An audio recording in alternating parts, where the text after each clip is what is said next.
Welcome to Hot Chips 2023. Tutorial 2. Chiplets, UCI.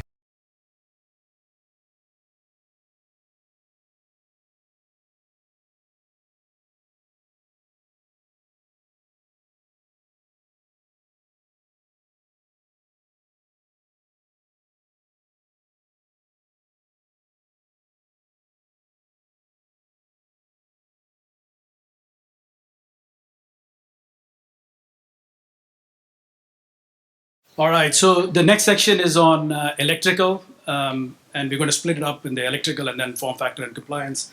Anwar Kashem is going to be presenting that electrical section. Anwar holds the position of corporate vice president of the I/O architecture at AMD, where he's responsible for I/O subsystems and chiplet interconnects. He has extensive experience designing the PHY, logical, and control layers for high-speed parallel interfaces, including GDDR, HBM, LPDDR, DDR, UCIe, and proprietary chiplet interfaces. Anwar received his Bachelor of Science degree and Master in Engineering degrees from Cornell University. Prior to AMD, he was responsible for several families of DPUs and RAN accelerators at Marvell and memory interface IP at Synopsys. Welcome, Anwar. Thank you very much, Nathan.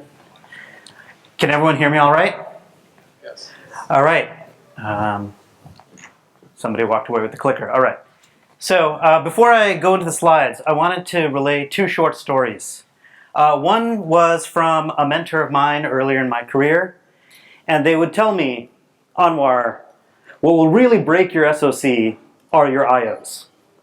You know, they used more colorful language than that, but you know, that's work safe here.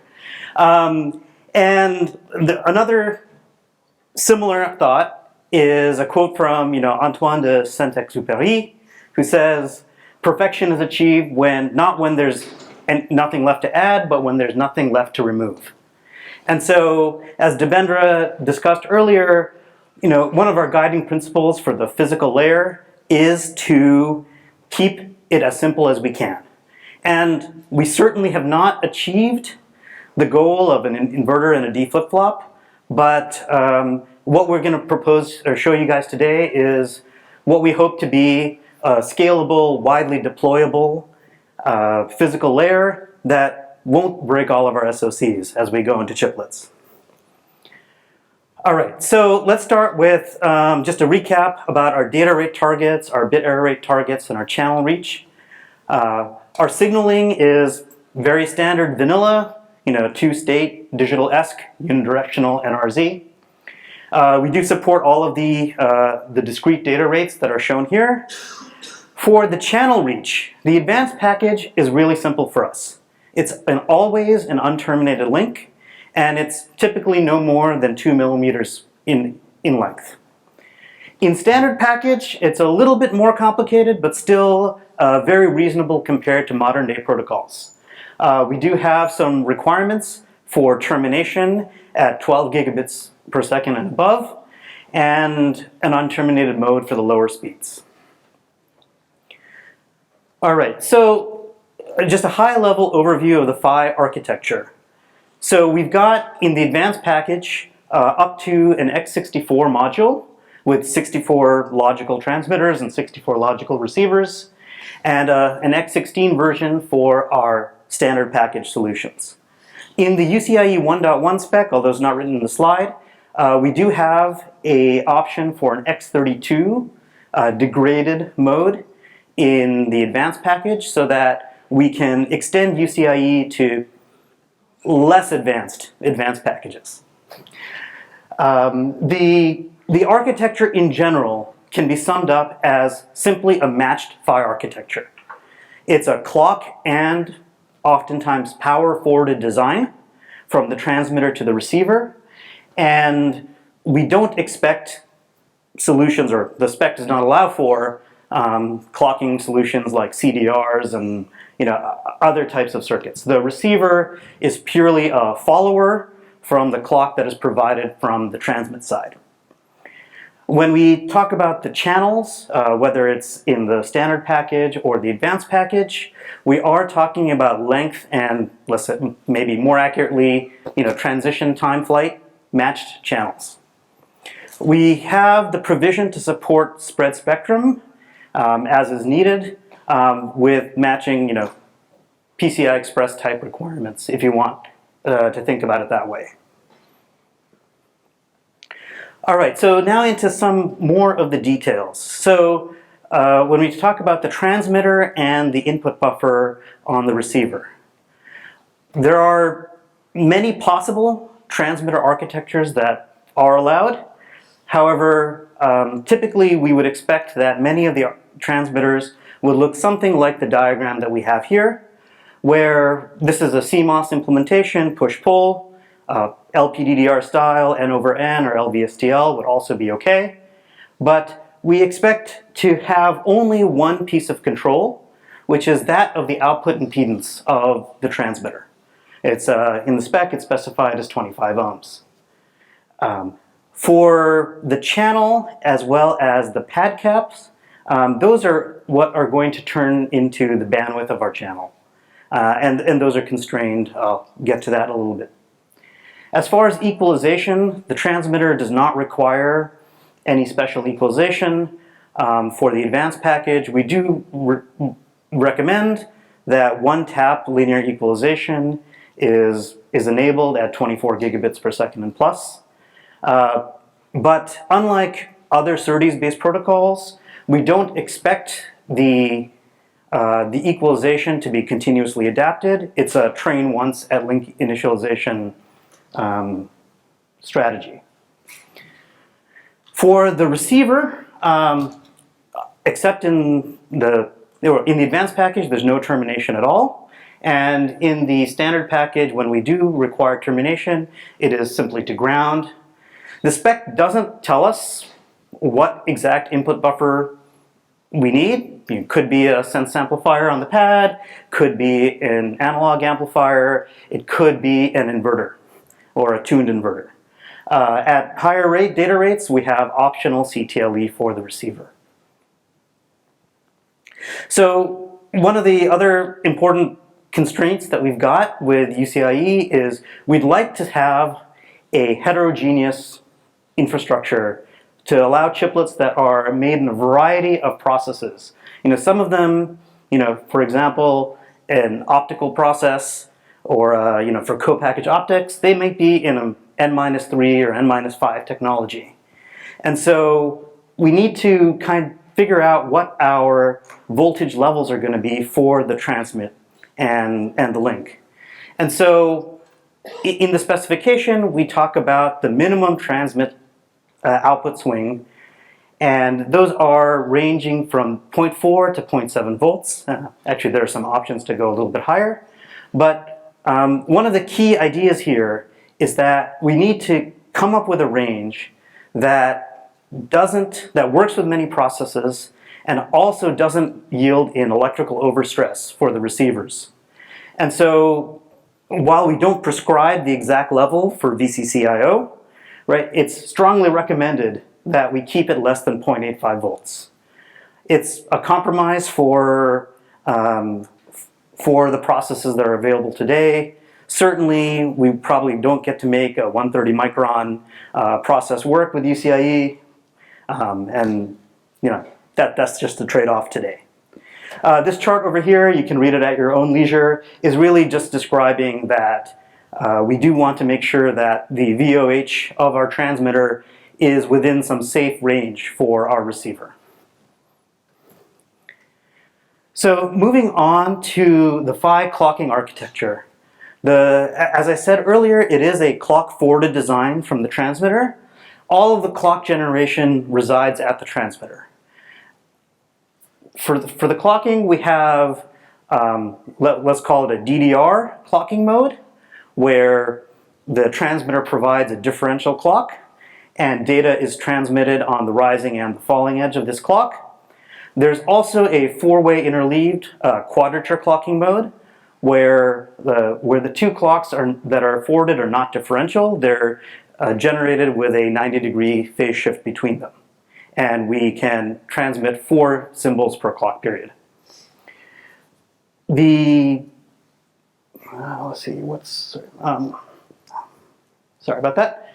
Okay, so this table up here, which you can read, describes the data rates from which we make the transition between DDR clocking to quadrature clocking. So in the last session, Swadesh described dynamic clock gating, which is one of the significant ways in which UCIe differs from many other high-speed protocols, where since there is no CDR, we can dynamically gate the clock and save power when there is no valid frames to send. And so we have to enable clock gating, and simply in the spec, it is of course possible to negotiate oneself into a continuous clocking mode should there be process technology or implementation that is unable to work with gated clocks. But the general idea is that at the end of a valid frame, we should be able to send some post-amble edges required to push the data through the receiver pipeline and then stop the clock.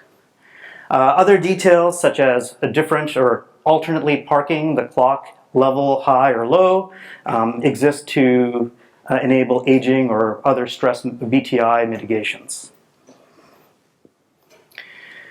One of the other extremely important details in order to create a simple interface that we can signal at 32 gigabits per second is a first order constraint, which is the pad capacitance and the ESD. And we have extremely aggressive targets in the specification for CPAD, and it doesn't leave very much capacitance budget left for an ESD structure. And so one of the key driving changes with UCIe is that the ESD level is targeted at a reasonably aggressive, for 2023 standards, of spec of 30 volts for the CDM. It is expected as we scale our process technologies, actually maybe more accurately, as we scale our assembly technologies, we should be able to drive the ESD requirement lower. In the standard package implementations, it is possible or expected that the transmitters and receivers may enable some T-coils. Some other 5 features, mostly we haven't really discussed the sideband because unlike the main band, the sideband, which runs only at 800 megatransfers per second, really is an inverter and a D flip-flop. So we're pretty happy about that. Maybe 30 years from now, we'll all think about 32 gigabits per second as also something achievable with just an inverter and a D flip-flop. So we hope. Let's see. We already discussed power states, so in the interest of time, I will skip that part. So we do require data scrambling. It's a feature of the die-to-die adapter layer and the physical layer to enable data scrambling. Data scrambling helps us prevent or helps mitigate power supply noise that may be dependent on the data. And recently, additionally, in UCIe 1.1, we've realized that the clock gaining event itself, as described here, showing D7 held for the end of the post-amble, creates another, let's call it, escape pattern from our scrambling strategy. And in UCIe 1.1, there's an edit that allows the transmitter to continue sending scrambled data during invalid frames to help ease the DIDT concerns further. All right, so a little bit about the channel. The channel has to be much nicer than we're used to when we talk about IOs. And the channel IMASC is relatively, what's the best way to say it? It's a very nice and simple channel. Anyone who designs SerDes would really be happy if all channels looked like this. And so let me apologize for a second. Right. So I'll let you guys read this offline for more details. If you have any other questions, I'm happy to answer them. But one of the key ideas of the channel is that we do have the capability with advanced packages to keep the power planes in our packages relatively closely coupled, and or what we call tightly coupled. And when the power supplies on both ends of the link are tightly coupled, then it actually allows us to give slightly more budget to the PHY and the channel to be a little bit noisier, since we don't have to consider the case where there's a significantly different AC noise on our transmitter and receiver power supplies. And so if you read a little bit more of the details inside the specification, you'll see that we can relax the I specs when we are in tightly coupled mode. All right, so just a very quick description of the clocking mode and the components of jitter. Since we are a clock-forwarded network, we only have to really consider, as far as the link is concerned, the divergence of the clock and the data paths through through the two PHYs. And so what we can observe here is that the expectation is that we have a common clock generator in the transmit, and at some point there should be a clock tree and a divergence between the quadrature clocks that are sent for the clock lanes and the offset clocks that are sent to the data lanes. And these components here should be the maximum contributor to the jitter. All right, we'll skip this. So just another detail, as Swadesh described earlier, we have our link training and status state machines, and we rely on the sideband being bulletproof. And so the sideband requires no training at all, and it will come up and operate reliably at 800 megatransfers per second. There are a few details of the sideband initialization, mostly to deal with repair of the interface itself. But in the case that repair did not exist, the sideband init box in this diagram would just be null. It wouldn't really require anything. After the parameter exchanges, there is a set for the training of the main band. And the main band training and potential retraining is specified so that it contains the complete set of states that are required for enabling training of the link. However, the specification does not require that there is anything that happens in these steps other than the negotiation to enter and exit. So thinking about a particularly simple implementation of a UCIe specification or a UCIe PHY, we may find that almost nothing happens in some of these bubbles, and that would be acceptable. Right? It kind of depends on the implementation whether it's going to be required. And so one of the other interesting ideas here is we talked about exit from an L1 state or a frequency change, and those would all go through the same these would all go through the same steps of bubbles.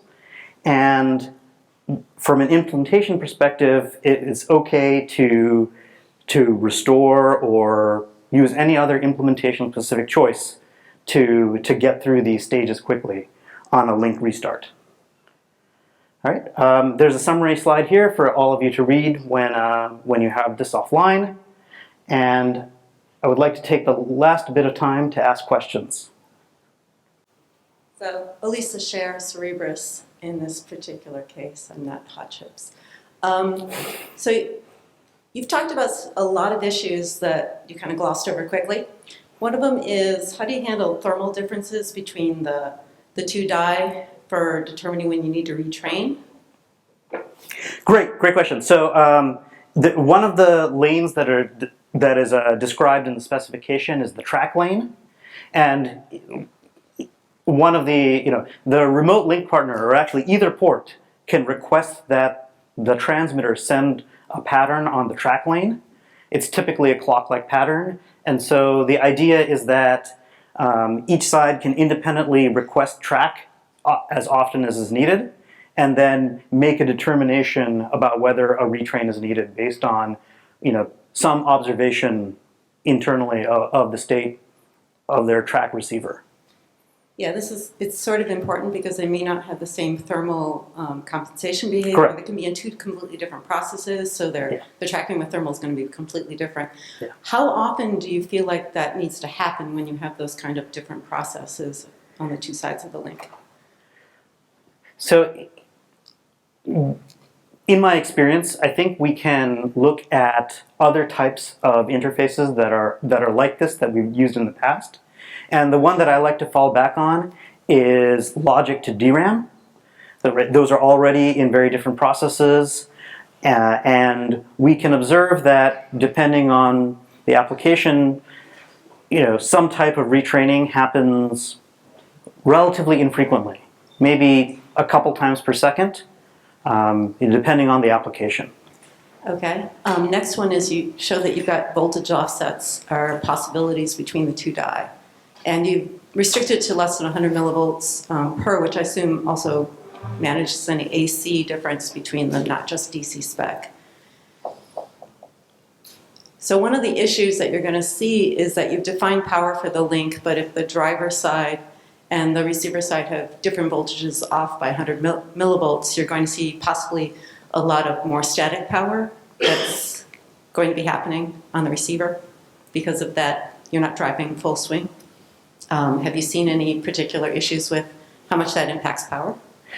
So, in my observation, I don't think it has impacted power so much. It more impacts. This typically. Sorry. My current experience is limited to implementations I've seen, which in advanced package have been in closely coupled mode or tightly coupled mode. In standard packages, I do have some other experience.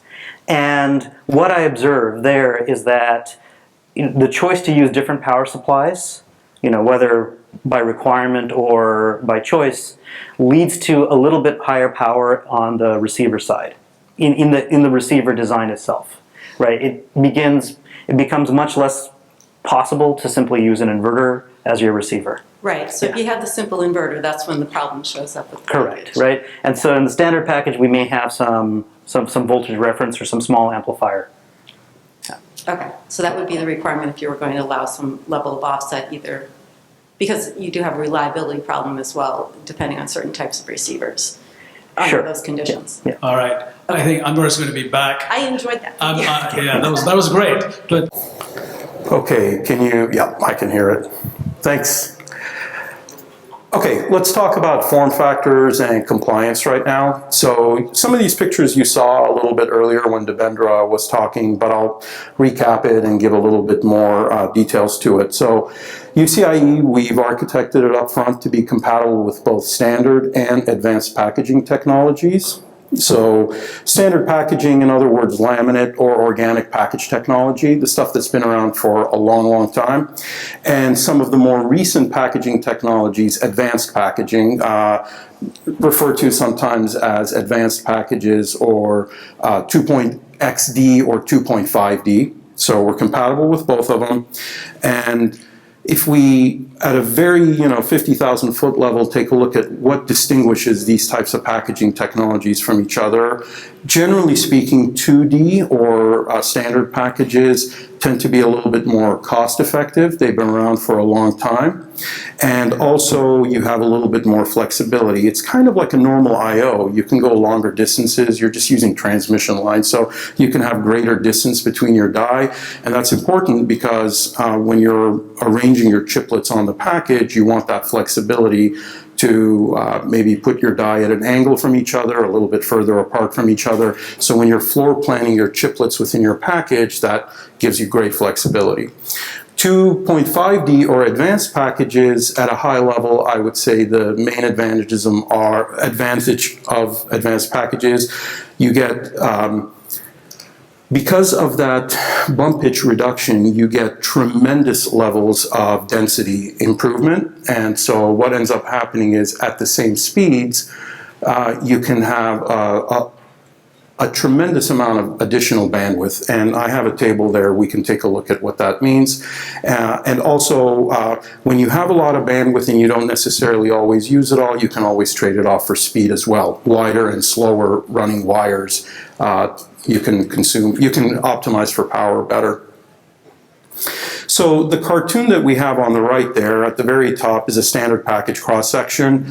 Easy enough to understand. You can see some traces between the die that are talking to each other. These are just using strip line layers within the package stack up.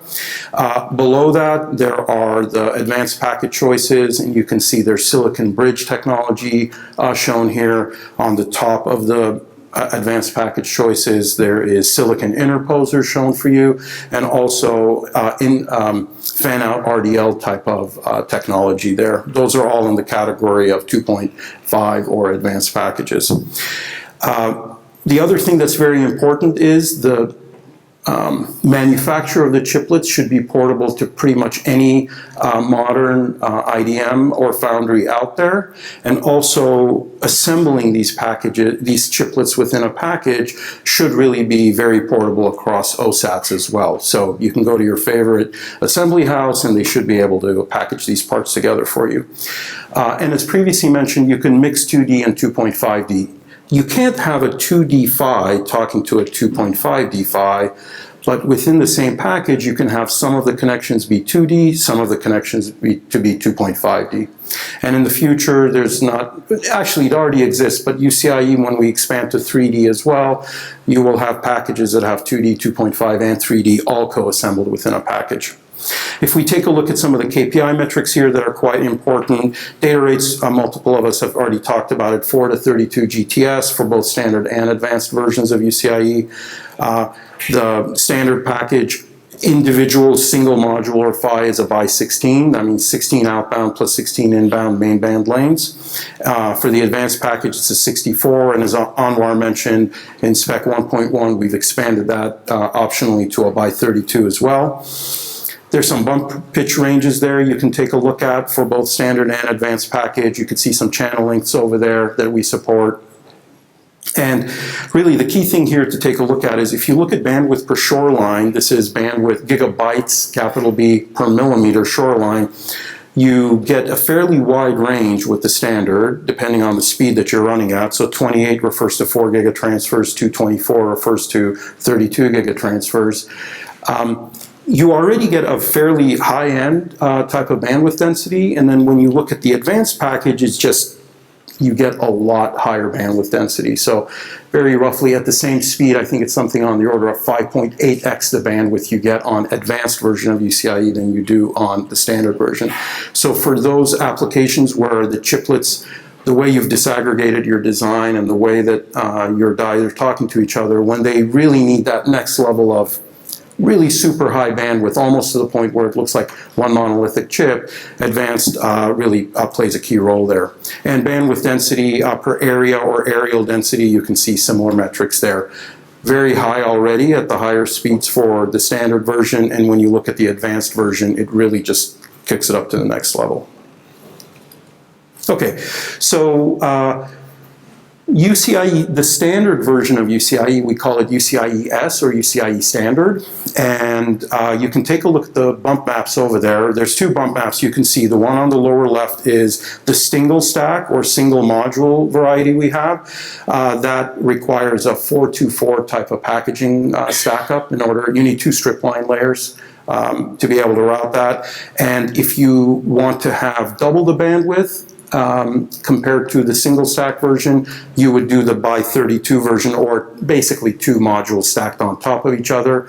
So the picture on the right there is a by 32 module, basically 2 of them stacked on top of each other, and you double your bandwidth per millimeter escape. And that one will require 2 additional strip line routing layers, so an 828 type of stack up is what's required for that. Your bandwidth per millimeter squared is essentially the same for both flavors, because if you look at them, one of them is roughly twice the height of the first one, and you have twice the number of wires. So bandwidth per millimeter squared stays the same, but if you need more bandwidth per shoreline, you go for the stacked version. Okay, so let's take a look at what the UCIe S, or the standard version of it, what it kind of looks like. You can take a look at a picture.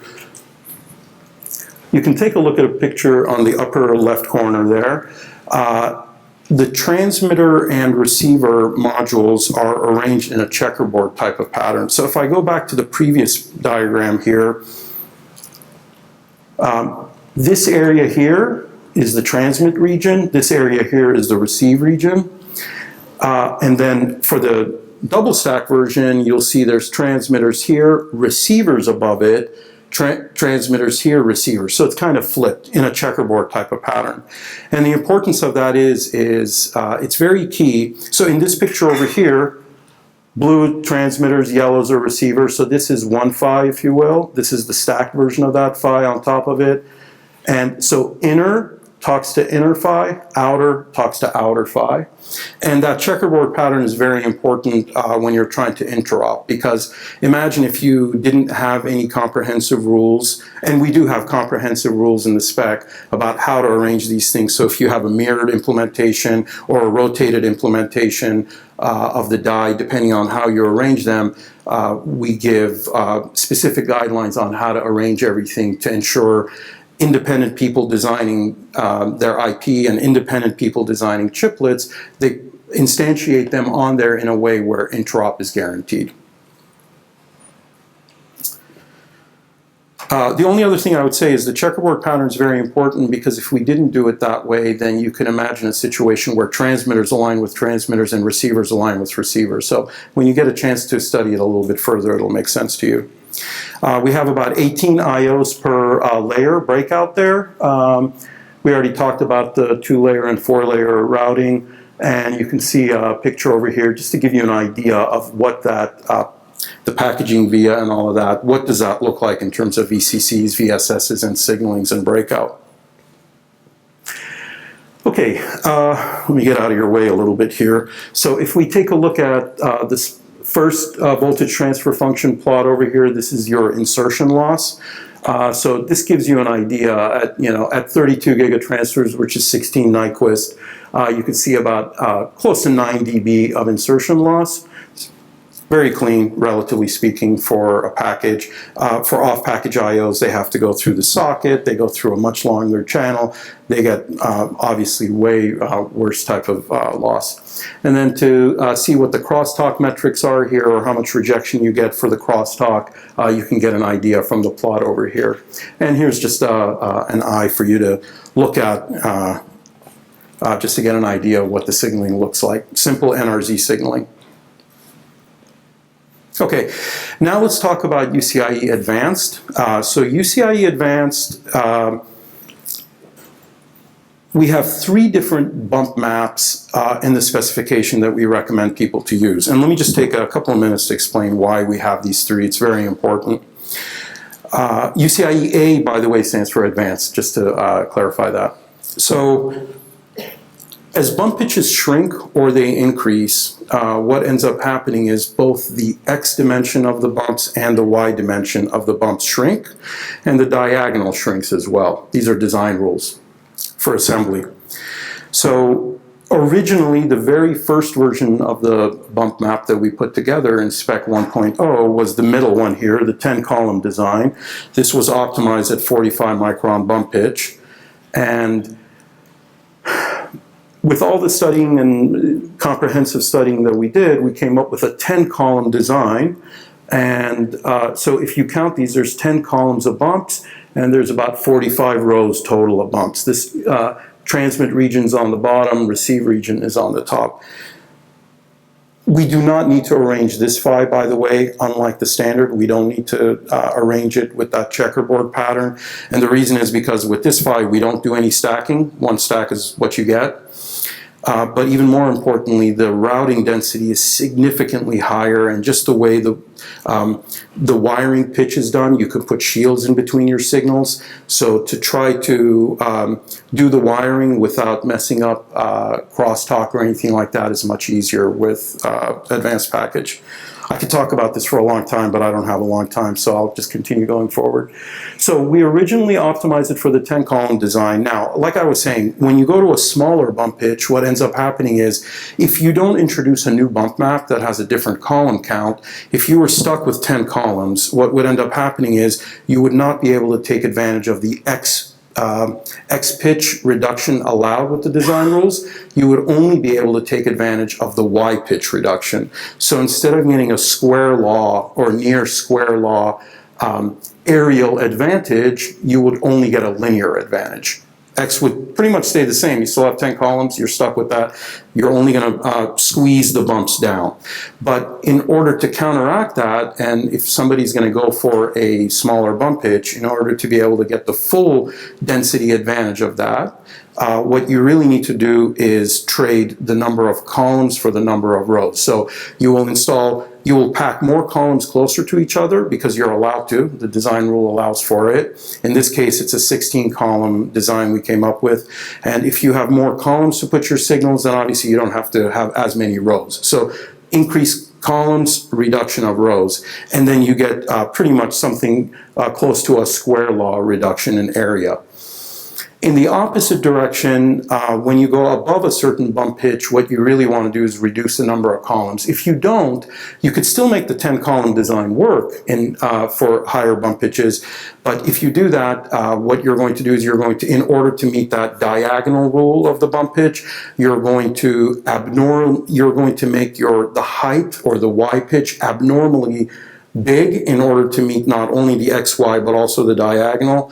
And what ends up happening is you end up in a different kind of way an inefficient design. So we introduced in Spec 1.1 a 16 and a 8-column, and there's a little table here that shows you a summary as to what the usage, recommended usage is. So we have for 16-column, if you're 25 to 37 microns, we recommend you use that. We strongly recommend you use the 16-column design. If you're between 38 and 50 microns, we recommend you use the 10-column design, the original version, and then if you're 51 to 55, you use the 8-column design. And there's also some speeds in there also that we have people run. Normally, when you go to these small bump pitches, you're not realistically, at least in today's technologies, offerings, and the power that we're going for, the EM limits on the bumps, they get very, very, very, very stringent when you go to the smaller bump pitches. Not only do you get a square law reduction, cross-sectional, a square reduction in the cross-section of the bump to carry power and ground for you, but due to manufacturing tolerances, it's even worse than a square law. So we have recommended frequencies there that as you go to the smaller bump pitches, you reduce your speed there. But the bandwidth per millimeter squared does not degrade when you go to do that. We size it in that way.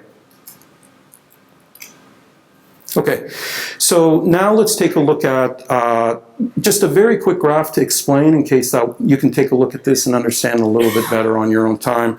But if I just take just a minute to explain it a little bit, the way that we optimize the new bump maps that we've introduced is the original was the orange line here, the 10-column design.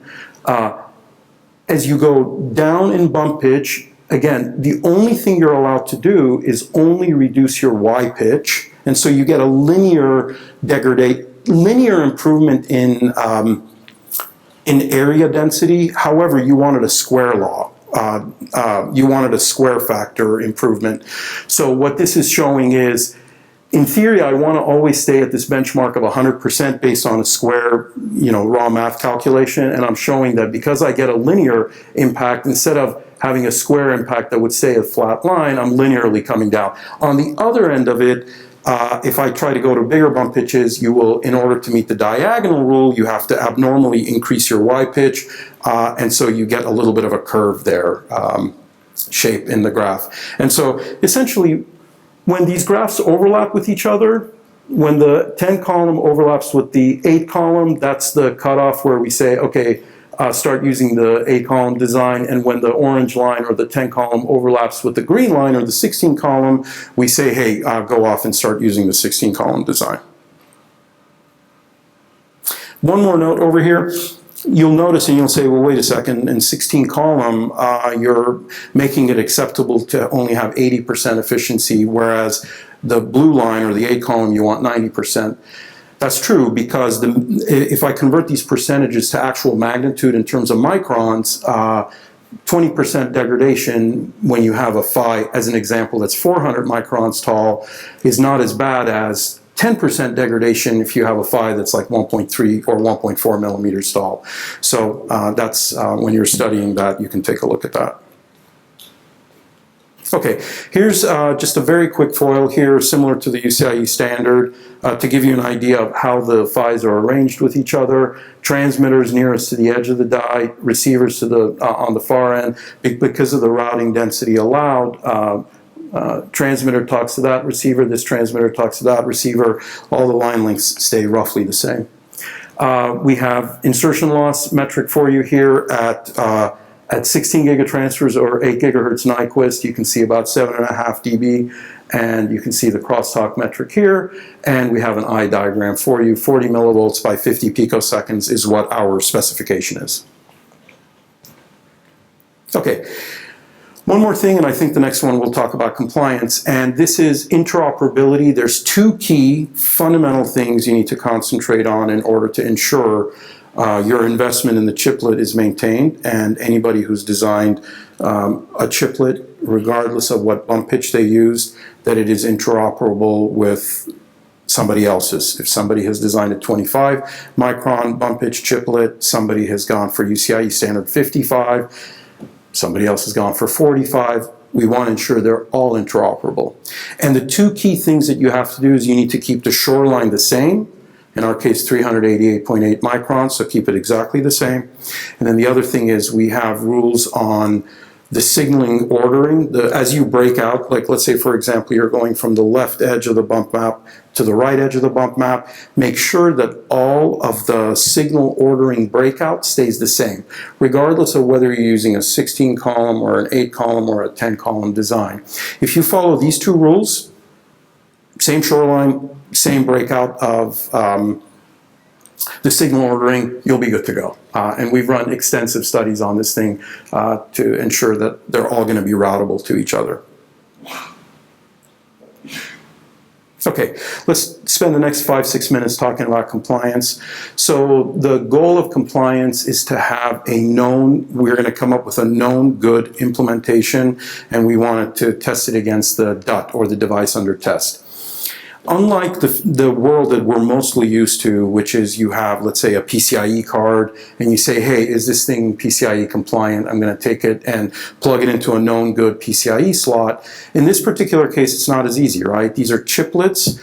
There's no, as of today, there's no widely deployed or very reliable or high volume manufacturing of chiplets based on sockets that you can pop in and out. There was a question earlier today on that. That doesn't exist today. Or if it does, nobody's widely using it. Maybe it's some niche applications. I'm not even sure about that. So what we really have to do is come up with a system where we're going to have to co-package a known good die with a die that's under test for compliance. And then that's one of them that we have to do. The sideband link here plays a very critical role for enabling compliance and interop. So it allows the software to access registers from the various different UCIe components along the stack, you know, the adapter, protocol layer, the PHY layer itself, as well as it's critical for monitoring status while you're running compliance. So we're working on right now in the form factor compliance work group that I co-chair, we're working on a test document, or a compliance document, if you will. We're looking to publish that in the not too distant future. We're actively working on it. Please come and join the work group and help us with that. So that document is going to go into the next level of details of test setup, channel models, what the golden die is going to look like, what are the specific tests, and how we're going to run them, you know, those fine details. Okay, so the compliance setup is going to look something like this picture over here that we're looking at. If we look at the cartoons on the right-hand side here, what you'll see is, again, the cross-section that we looked at earlier, you have a standard package version, you have an advanced package version, and then the aerial or top view of them, you'll have a golden die. So let me just step here for a moment. You'll have a golden die here. This is a known good device. We've characterized the heck out of it. We've had it talk to itself. We've extracted the parameters. It's following all the rules and all of that of the spec. And then somebody comes in and they say, hey, I have an implementation. I want to run it and see if I get compliance. We would co-package it in a reference package. This is a known good package with known good channels that have been characterized and they meet the electrical specs. And you can think of it almost like like what PCIe does with their PlugFest. Somebody brings in a PCIe device, they plug it in, and it works. You can think of that as that analogy, but in this case, we don't have the luxury of being able to have somebody bring in a chiplet and plug it in somewhere. No, they're going to have to submit their chiplet. We have a reservoir of golden die. We co-package them and we test them. Similarly, for advanced packages, in this case, it's like a silicon interposer with known good channels. The interposer will have been tested, and it's a known good package and interposer. The golden and everything else has been tested. And the person bringing in the DUT for testing, in both cases, they have to bring in a die that has already gone through their own manufacturing flow. As far as they know, it's a good die. They've tested it. They just want their compliance sticker. Okay, let's see, let me go quickly here. So protocol layer compliance, in the specification we have PCIe and CXL protocol, so we're going to rely on the existing PCIe and CXL protocol specifications out there. And then for streaming protocols, you can map anything on it. You know, in the ARM ecosystem, there's HC2023-T2.2, there's other stuff. You can have your own proprietary invention. Because it can be anything, it's outside of the scope of the UCIe spec, but I can see at some point perhaps extensions being added in there. We'll see. Adapter compliance. So the golden die adapter must have all the capabilities. The golden die that we're going to build, it has all the capabilities that are in the UCIe spec, and it has to have the capability of injecting consistent and inconsistent sideband messages just to make sure the DUT follows the rules and is compliant. And the DUT must also have control and status registers for ability to inject, test, and no upflits, injection of link state request and response sideband messages, and retry injection control. And this is my last foil, and I have 50 seconds, so I'm very happy about that. So the PHY compliance, I'll just skip to the electrical compliance features there. So you can imagine there are a lot more electrical specs than what's listed over here. You know, when we say timing, there's all sorts of termination specs, jitter spec. There's a lot of different specs in the full specification if you look at today. But really, again, unlike a PCIe device or a Ethernet device where you can plug in the transmitter to an O-scope or have a BERT drive in a signal to the receiver, we don't have that luxury. You can't connect to the die directly. You're going to blow up the ESD. So what we're going to do is we're going to look at I widths, so timing margining. We're going to have voltage margining when it's supported. If you have an inverter receiver, obviously that's not supported, but for more sensitive type receivers, we would do that. BER measurements, lane-to-lane skew for both transmitter and receiver, and then also TX equalization for UCIe standard. We would run compliance on that as well. And with that, thank you for your attention. Thank you, Gerald.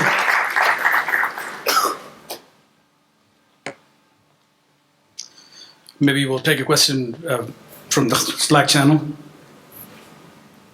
Okay, can you hear me? So from Slack, Michael Mortensen from Skyworks asks, will UCIe standardize the silicon bridge to drive down cost of packaging UCIe chiplet solutions, akin to mechanical connectors for PCIe? So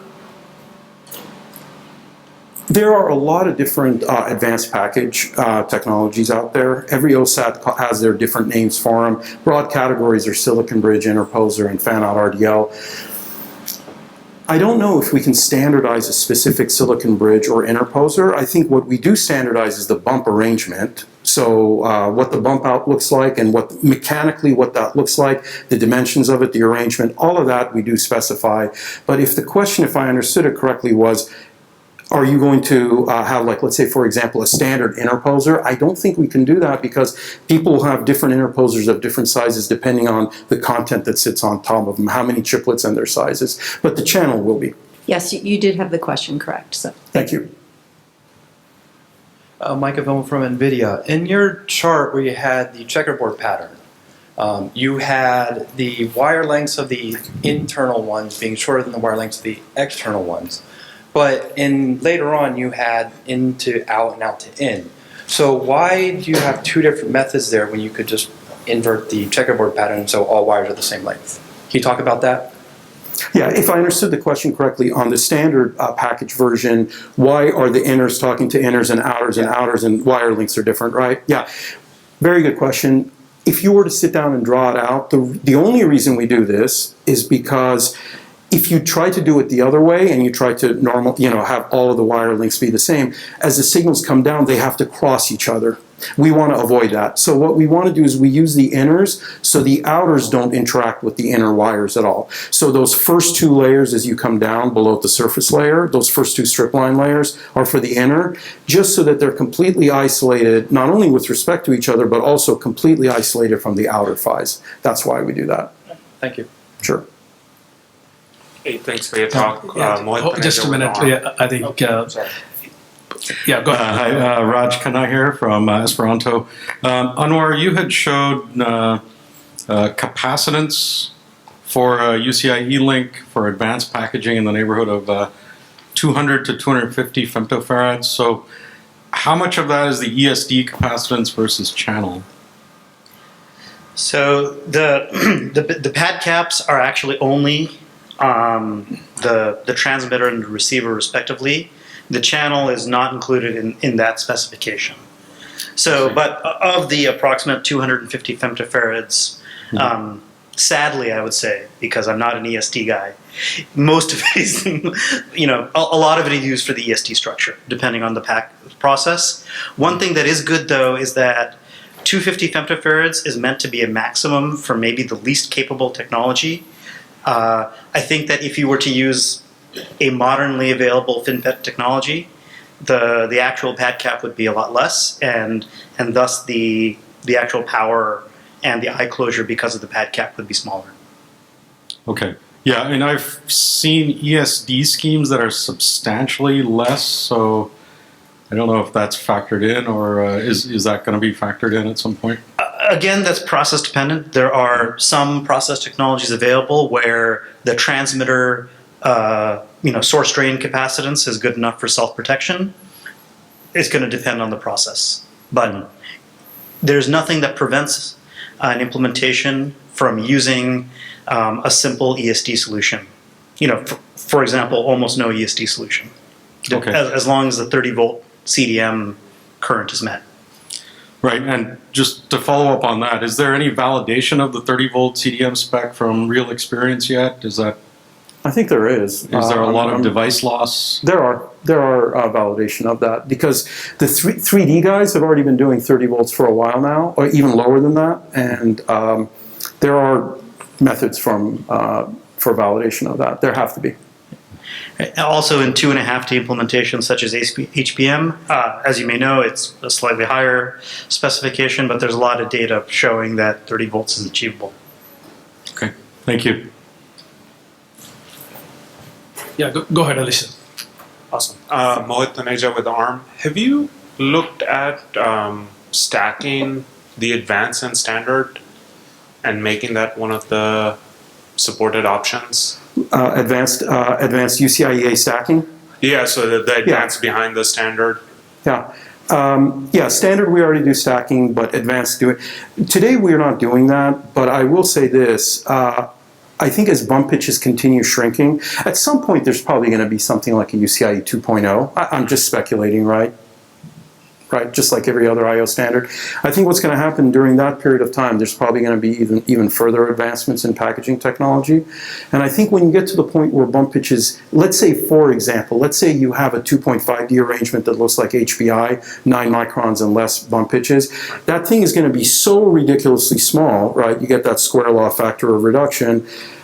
We'll see, but I wouldn't be surprised if we do end up doing that, because as you go smaller and smaller bump pitch, you run each wire slower, and at some point you're going to be fixed on how much bandwidth you do per shoreline. Therefore, people are going to want more. As long as the layers are there, I would speculate at some point we probably will allow stacking, but not today. Yeah, I think I'm thinking about it more from a dual mode standpoint. So you have the advanced stack behind the standard, so having a chiplet. Oh, you're talking. Operate in either 2.1 or I don't think you can 2.5. do it. I'm sorry, I misunderstood your question. Putting advanced behind the standard, I don't think would work. The wires are too long. These are very RC-dominated wires. Right. It would really be bad. However, doing dual mode where you do advanced and then you put the standards, sufficiently far away to clear everything else, you go dive down beneath whatever that advanced package technology is and you use. You could do that today. Nothing precludes you from doing that today. You could put that standard UCIe anywhere in your die. You could put it in the center, on the edge. You could do whatever you want. Yeah, I'm thinking more about from the same logical interface, but you operate in either mode. You could. I think theoretically you could do that. Yeah, there's nothing in the spec that prevents us from doing that. That would be an SoC or a system decision to decide to put two and mux between them or whatever. Yeah, maybe it's an ask from a standardized footprint and bump pitch standpoint, that being one of the options. Yeah, we have an arbitration mux capability in die-to-die adapter, and as Anwar said, that's completely up to you to design it. Today's spec would support something like that. There's nothing, it doesn't explicitly say go off and do it, but you could do it right now. Right. Thanks. Thank We're you. going to take a question from the Slack and then come back to the room. Okay, this one's from Michael Mortensen from Skyworks again. With all the many options for packaging that all impact the chiplet die I/O bumping, it seems like we're going to end up with a single standardized bump pitch, I'm assuming.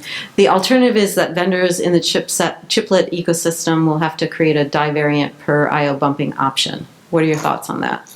So I would say, if I understood the question, it was we're going to end up at the same bump pitch. I don't necessarily agree. I think we showed some foils here that showed how to interoperate differing bump pitches. Today in the standard we support 25 to 55 on advanced. On standard we support 100 to 130. You can have opposite ends of the spectrum interoperate as long as you follow the rules. That the arrangement of them, the mirroring rules, all of those stuff that that are to the nth level degree defined in the specification. If you follow the rules, you can have mismatched bumps. Now, if somebody goes off and builds a 200 micron bump pitch standard or a 1 micron UCIe advanced, okay, yeah, we don't even support it in the spec. But as long as you follow the spec and the rules, we should be interoperable. Yes, the spec does seem to be quite flexible from that perspective. Thank you. Thank you. I think one other part of that question is that the UCI specification intentionally avoids specifying DRCs for the metallurgy of the bump technology or finer DRCs than the pitches, right? One of the reasons is to make sure it operates with the widest available packaging technologies. Now, I think the question, or asker's question, though, is there's a point there, which is that the industry is going to have to find a way to have bumping options or rebumping or whatever at assembly. So, or some flow to enable that, right? To prevent needing to create a new GDS for every possible packaging technology. So, yeah, that bumping third party, or a lot of times manufacturers send it out to be bumped. Yeah, they're going to have to do that in order, depending on the OSAT they go to and what advanced packaging they're using. So there's some details there. Yeah. Okay, one last question. One last question, please. Hi, I'm Abhirami from AMD. So the latest CXL and PCIe 6.0 all has PAM4 signaling, which helps increase the bandwidth over the previous generation. So is there a reason that UCIe 1.1 is sticking to NRZ, or do we expect that for the next iteration? So fundamentally, the idea is that a PAM4 transceiver is pretty giant, and there's a lot of, it's the opposite of simple. You know, there's VLSI and ISSCC papers and wireline talking about, you know, how to optimize those. You know, the goal here is to have small enough wires and small enough bump pitches that you can always stay with something digital NRZ, and that's why we made that choice. Yeah, and if I can just add to that, you know, if you look at the reason why people do PAM is fundamentally due to the channel. You know, you're going to get more power efficiency for running a lower baud rate, and that's why they stack instead of just constantly doing that. You know, in addition to Anwar's notes, if you look at the channels we have today and you look at the electricals, the crosstalk and the loss, they're really not that bad. So is it possible in UCIe spec 10.0? You know, I don't know. You know, anything is possible. But at this moment, up to 32, I think it would be inefficient to do PAM signaling. Thank you. Thank you, Anwar and Gerald. Thank you.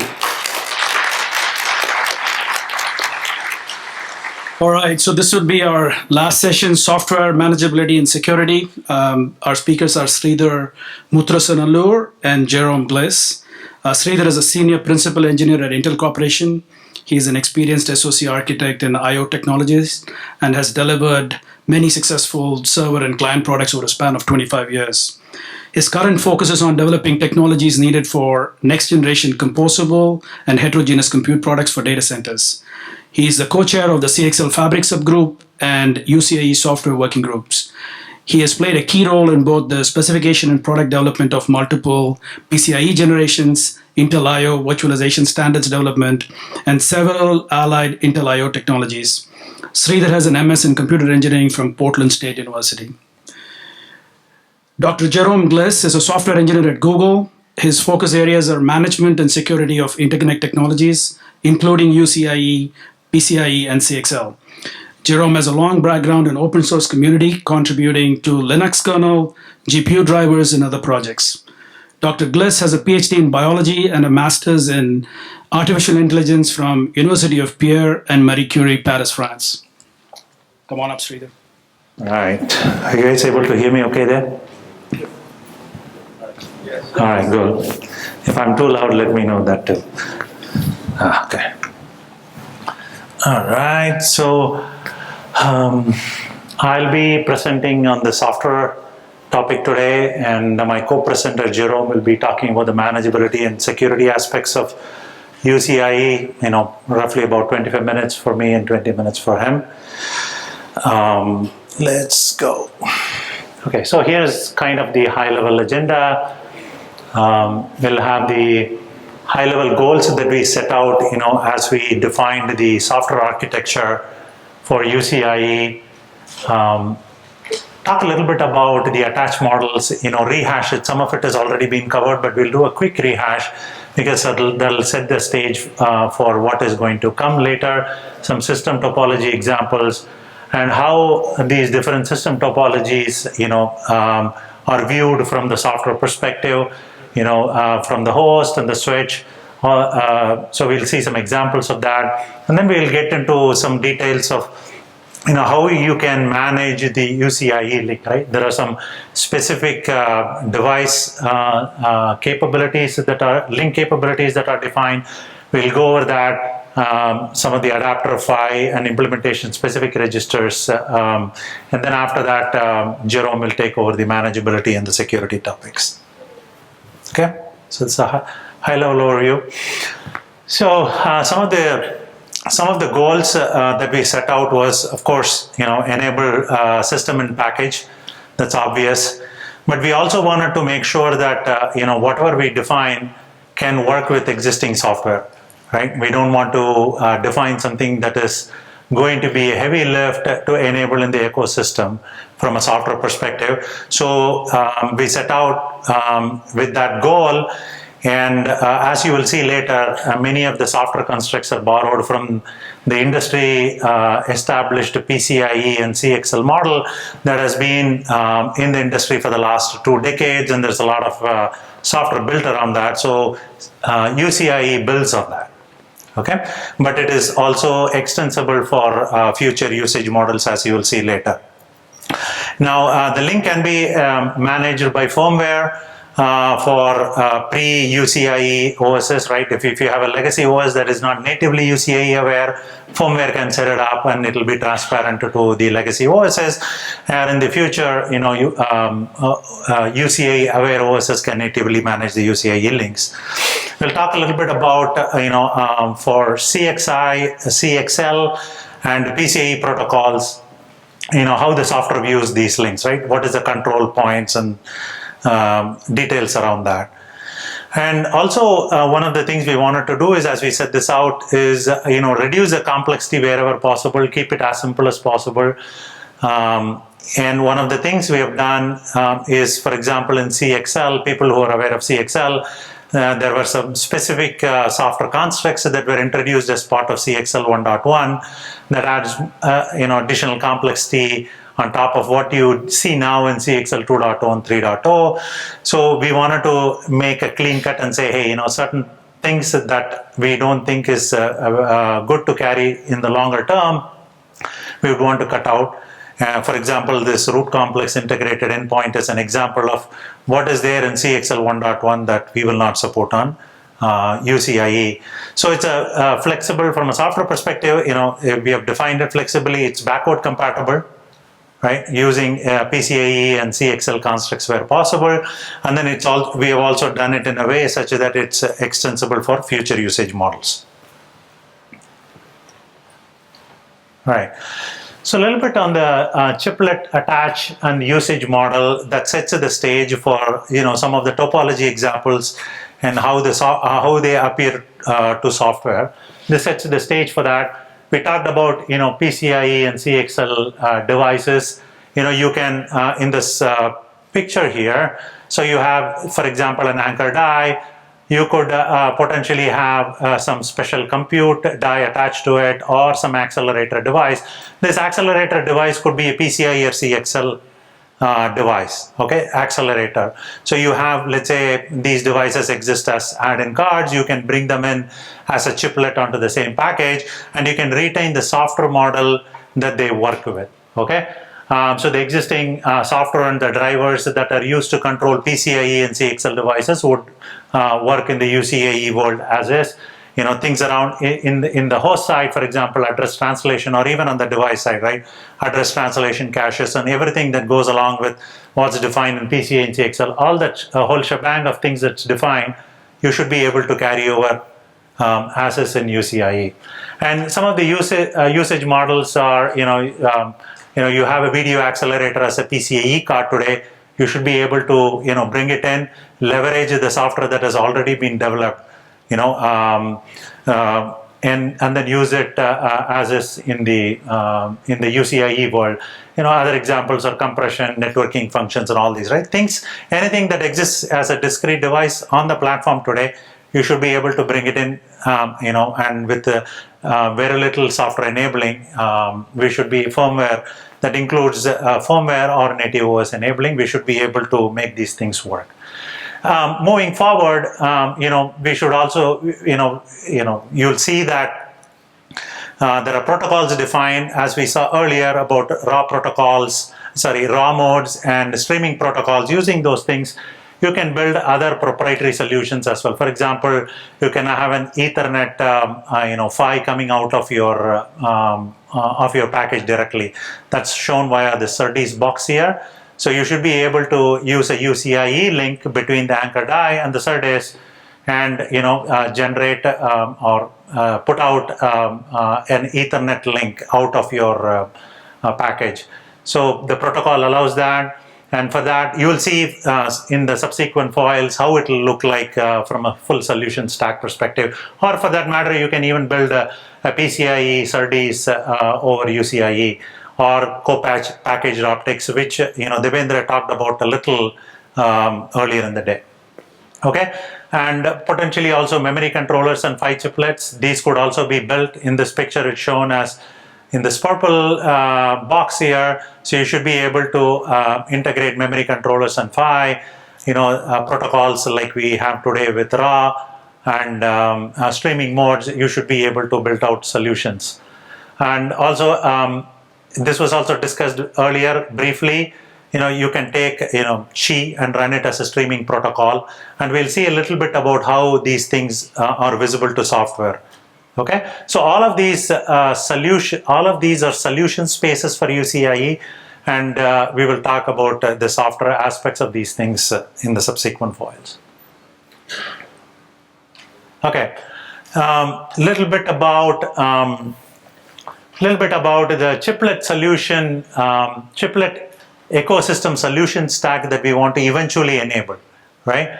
So in this particular picture, all these dark blue boxes, D2D adapter or D2D physical layer, we heard a lot about that in the earlier presentations, and the accelerator interface and the software stack, right? These are stuff that exists today, defined already today, right? It's there in CXL 1.0 or in CXL 1.1 that was just recently announced.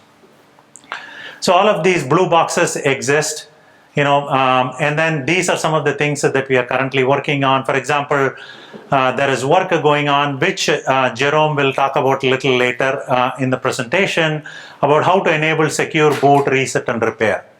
Okay, what are some of the hooks that we would want to make this thing happen?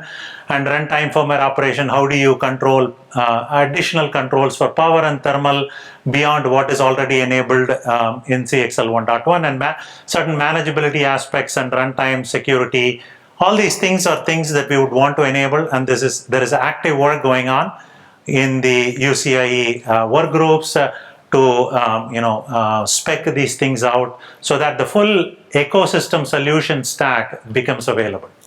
Okay? All right. Okay, some system topology examples that I want to bring out before getting into the software details is this, right? So the simplest solution that you can imagine is in the left side here. Sorry.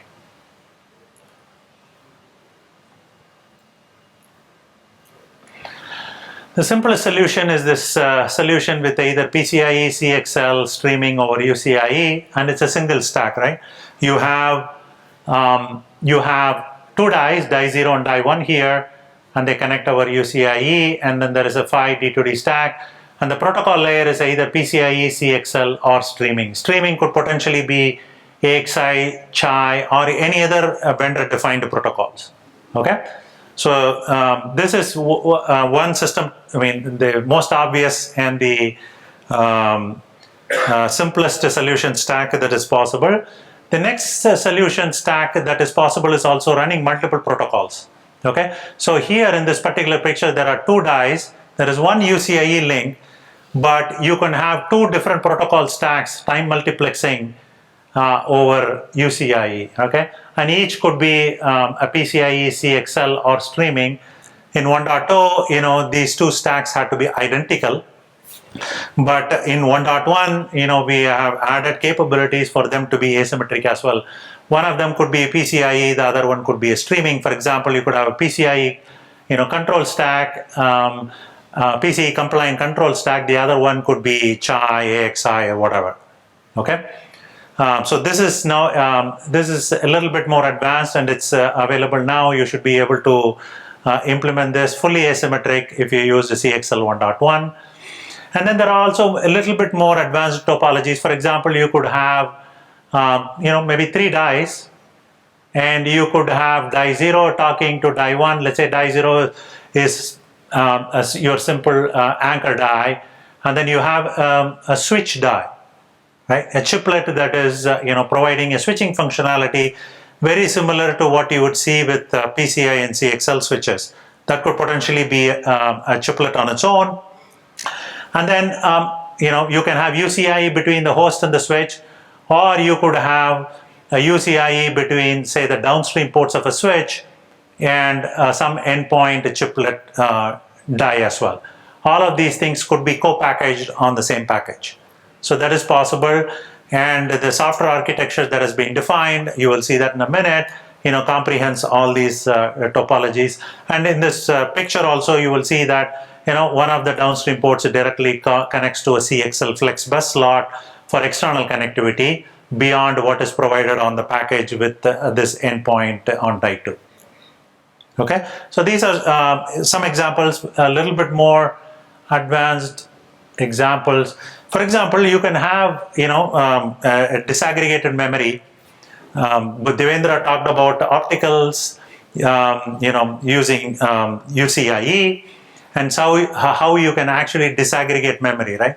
So you could have a rack with all your compute nodes, and then you could have a pooled memory potentially connected over optical link.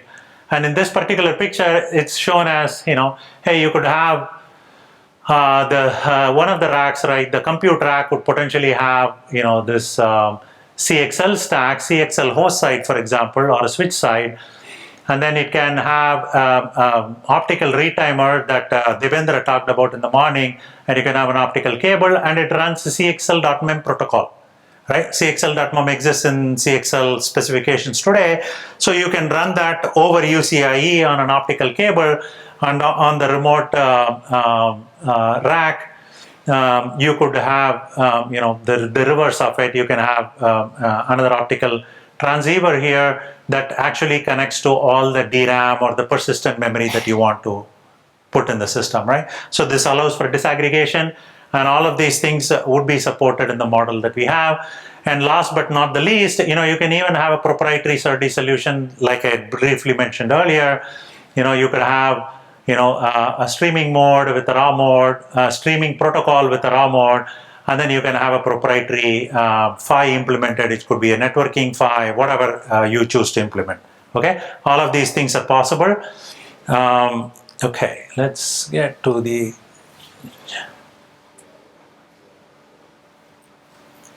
Okay, so in terms of how software views all this, okay. As was mentioned earlier, we have tried to build on top of CXL and PCIe software model that has been in the industry, very well known. So we want to leverage that. So we basically have defined certain capabilities. For example, in this particular picture, so there is a DevSec, is a device capability that has been standardized in the UCIe consortium, right? And from a host perspective, for example, in this particular picture, what is shown is, let's say these are the hosts, right? It has root ports. It's a PCIe CXL implementation to make the discussion simpler. So it has a standard root port, and it's a dual stack implementation. Okay, so there are two root ports, and the traffic through them time slice onto the same UCIe link, which is UCIe 0. But from a software perspective, this will look like two different logical links, even though there is only one physical link. And on the other side, on the far end die, you have, again a UCIe stack, and then a type 0 header to indicate it's an endpoint device, very similar to what you have for PCIe or CXL endpoints.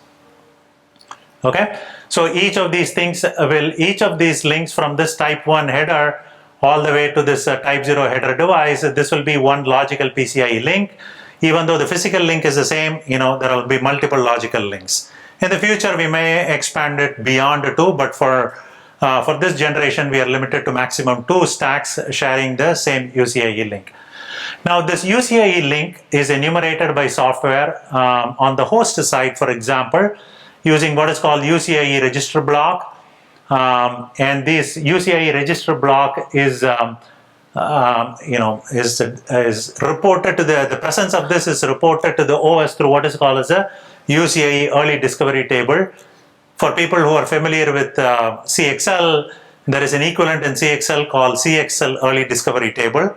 We have something similar here. We have a UCIe early discovery table that enumerates all the UCIe links on the host side. Okay, and there is a base address provided for each of these links, and in each of these links, software discovers a standard set of registers. So the DevSec is basically the registers for basic link functionality, control, capability, status, etc. And then for interrupts to the software based on actions on the UCIe link. There is an MSI capability.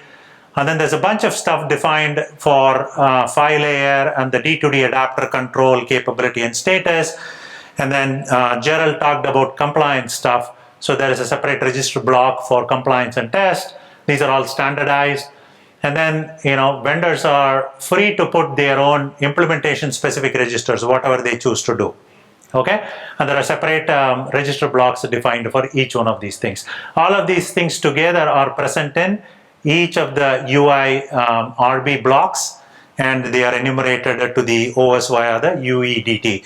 Similarly, on this, if you come down to the device side, this is the host side, but if you come to the device side, all of this functionality is present in the, or discovered through device 0, function 0. So the device 0, function 0 of the device, endpoint device has this DevSec capability that is defined in the config space, and that points to all the registers about the specific locations for all those registers in the MMIO space. We'll see the details of this in a little bit.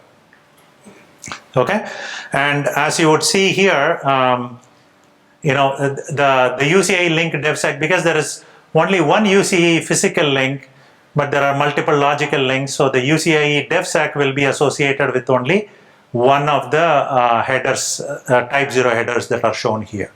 Okay. So industry standard PCE software model for UCI enumeration and control. So that's the bottom line. All right. And in terms of the registers that are actually defined in the DevSec, there are a few things defined to control, to enumerate what the capability of the link is, right? In terms of whether it is dual stack, single stack, speed, width, number of modules, all this kinds of stuff is, discovered through the UCI link capability. And then there is a bunch of stuff for link control and then link status. I don't want to go into the details of it. You can look it up in the spec, but it's fairly standard stuff like, initiating link training, retraining, controlling the width and the speed and things of that sort. Okay, standard link related things. And then there are registers that are defined for, if the link goes down or if the link changed width, all these kinds of stuff could be captured through link event notification. Control, they can be escalated to software or reported to software through link event notification. And if there are some specific errors, they can be escalated to software through error notification. And then we have something called register locators. So we saw earlier in the presentation that there are different register blocks for test compliance, D2D5, implementation specific. All of those things are, they could be in several kilobytes, so they are put in MMIO space, and these register locators help software locate where in MMIO space those registers reside. It's a standard discovery mechanism that we have defined. And then software can talk to the partner die on the other side over the sideband as well, right?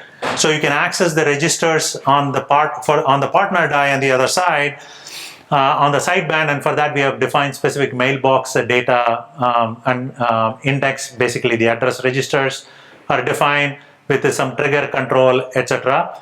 So these allow software to go through the sideband. Let's say if you're debugging something and you want to main band has some issues and you want to go through sideband and you want to figure out what's going on the other side. You can use these mailbox registers to get access on the other side. And then few other things like port numbers, for example. These allow for, okay, actually let's talk about that in the next slide because there's a little bit more context on that. Okay. So we saw the host side. Similarly, on the switch side, what happens is a switch could have multiple downstream ports. Right, we saw that switch picture earlier in the topology. It could have multiple downstream ports, and there could be many UCIe links. Those are all discovered, through what is called UISRB, that is UCIe switch register block. And this switch register block is present in the upstream port of the switch. So the switch upstream port tells the software, how many UCI links are present on the downstream ports of the switch and which specific ports on the switch. All those are enumerated through the register blocks, and once that is there, you basically have the same standard set of registers that we saw on the host side. It's replicated here, but it's just that the register block in which this is discovered is slightly different because it's a switch, and there is no UEDT kind of a mechanism defined for switches, and we have a standard mechanism defined through the switch upstream port config space to discover all the capabilities in the switch downstream port. And once software knows what is present on the downstream port of the switch, it pretty much discovers all the links and the rules for how this UCI link looks to software is all the same as on the host side.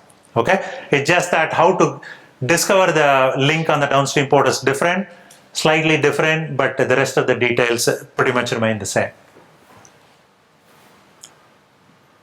Okay, and on this, so this is a UCIe switch register block. It's pretty simple. It has a pointer to where the UCI link related registers are present, okay, in the MMIO space, and using that, and that MMIO space is part of the bar on the switch upstream port. Okay, the details are very similar to what you would actually see in CXL for similar sort of issues. Provides a base address for enumerating the UCI links, config space, base address part of one of the bars. Okay, it's rather simple. I need to hurry up here.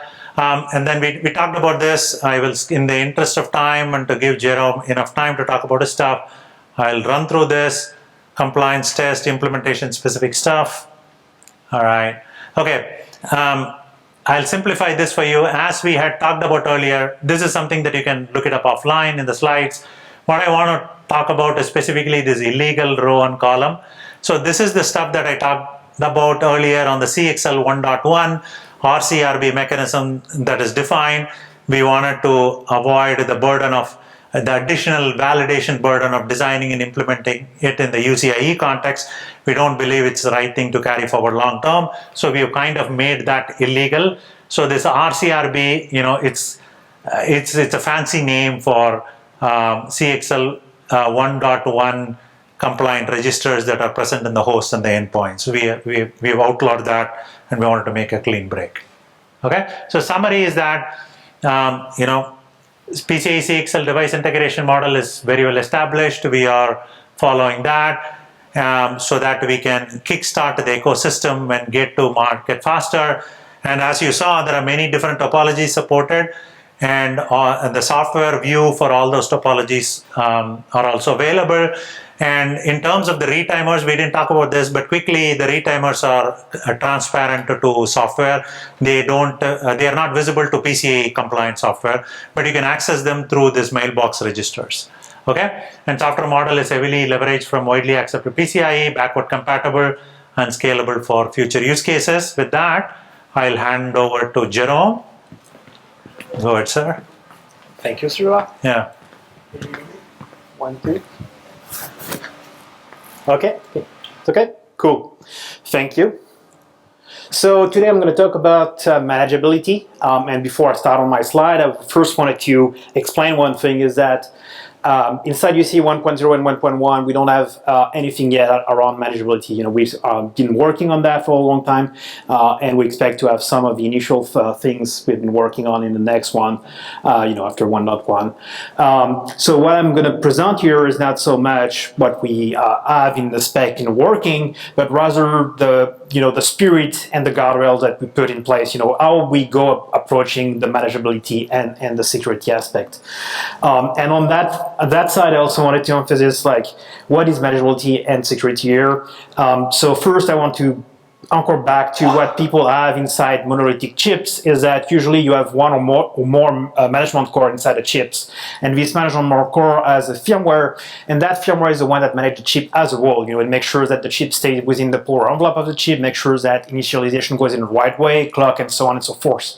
So the management I'm talking about is about this kind of firmware, this kind of low-level things that needs to happen in real time, that needs to be able to manage the chip's low-level aspect. So this is the manageability I'm talking about here. So first, I want to give you the spirit, the one we're following. And we're following the RAS actually, acronym.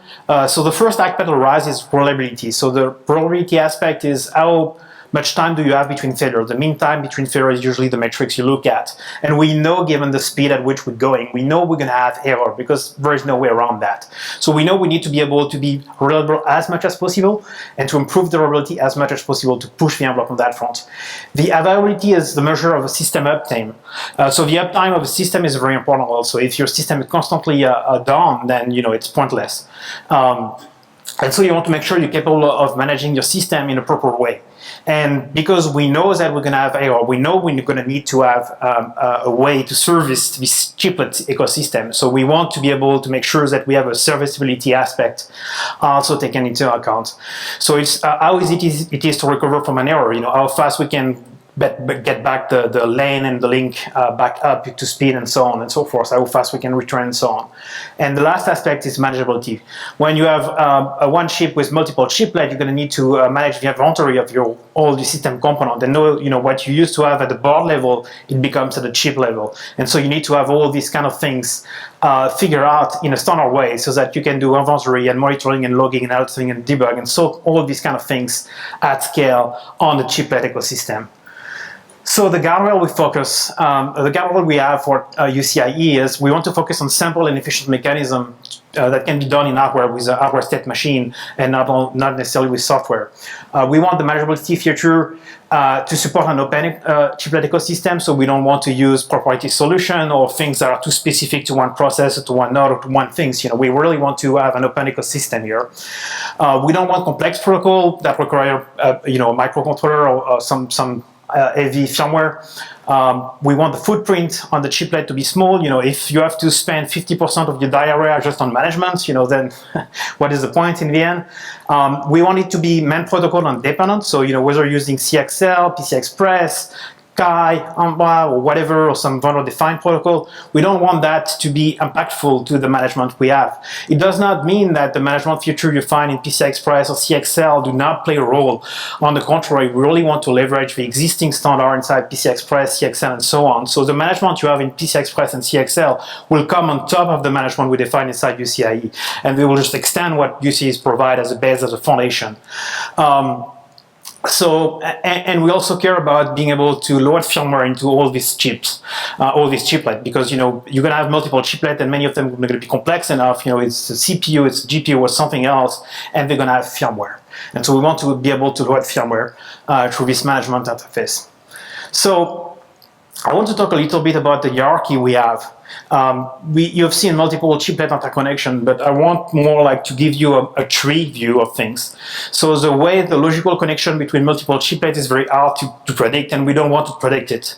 But from a logical point of view, what we want is we want to go down to a tree, basically. So we want to map a physical interconnect topology to a tree that is a logical tree. And so as part of this tree, we believe the root is going to be some kind of what we call the anchor, which is some kind of base management system like your BMC you have on your motherboard, for instance. And that anchor is going to be some kind of microcontrollers that are going to do the management of the chiplet. You're also most likely going to be the one that contains the root of trust. I'm going to talk more about that inside the security section of this presentation. So this anchor chiplet will be the one that does manage the whole hierarchy. So it will manage all the chiplet below it. It will manage the power envelope, it will manage the reset, the loading firmware, and so on, and all the aspects I was just talking about. And so you will have all this anchor chiplet that can be connected to multiple chiplet. And sometime to reach one chiplet, the anchor chiplet will have to go through multiple chiplets. So for instance here, if you have the anchors, I have to go to this first chiplet, and then you'll go to this other chiplet, and then to finally go to this chiplet. And this is very important when we bring up the management network. So we have a network on top of the sidebar for doing management. So this kind of aspect, is something we have to take into account when we do the bring up and initialization of a chip. So next, I wanted to give you a kind of an overview of all the area we're focusing on. So the first aspect is obviously initialization. How do we initialize chiplet? And so that's a very complex process, but we have to make it happen. From the link initialization to the clock, to reset, to the power, and so on and so forth. Multiple chiplet will have different things. So the idea with UCIe is we want to provide all the tools for anybody to come with a standard way to initialize chiplet, no matter how complex they are, how complex it is to initialize them, and so on. Chiplet enumeration is also another mechanism we want to have. One aspect that I kind of forgot to tell about is like, if we have this Lego way of building chips with multiple chiplets from different vendors, we don't want the software to become a nightmare story. We want the software to become composable as a chiplet story. We want a composable chiplet open ecosystem where you can buy a chiplet from model A and chiplet from model B and put them together, but we don't want you to have to redevelop a full software stack to manage them. We want you to be able to use a completely independent management mechanism from chiplet A and chiplet B and then have them interact together and work well together. So that's why we want to have all the standard way of chiplet communication and defining the protocol and the API, how we can manage each other and so on.